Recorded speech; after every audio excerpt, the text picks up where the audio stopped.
কি ভাবছো তো যে আবার কোথায় যাচ্ছে নীল? হ্যাঁ, ঠিকই ধরেছ।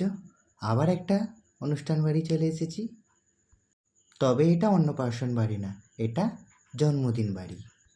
আর দেখো কি সুন্দর করে সাজানো হয়েছে সবটা। আজকে কিন্তু দেরি করে আসিনি, একেবারে মোক্ষম সময়ে চলে এসেছি। এই দেখো, কেক কাটা আরম্ভ হয়ে গেছে। আমাদের বার্থডে গার্লস ডলু সোনা এখন কেক কাটা শুরু করে দিয়েছে তার বন্ধু বান্ধবদের নিয়ে। ভীষণ মজা হচ্ছিল। আর দেখো বন্ধুরা, কেকটাও কিন্তু অপূর্ব সুন্দর, দারুণ একটা কেক এনেছিল। আর তারপরেই কেক কাটা হয়ে যেতে কেকটাকে ভাগ করে সবাইকে দেয়া হয়েছিল। আর আমিও একটু ভাগ পেয়ে গেছিলাম। ব্যাস মিষ্টি করে খেয়ে নিলাম, দারুণ লাগছিল। আর তারপরেই বসে পড়েছি খেতে। তো প্রথমেই ছিল বেগুনি সাদা ভাত, ভেজ ডাল আর চিংড়ি পটল।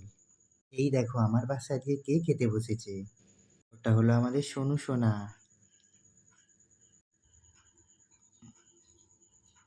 আর একে দেখো, খাবার সময় এসে এত বকাচ্ছে। তোমরাই বলো, খাবার সময় বকালে কি খাওয়া যায়?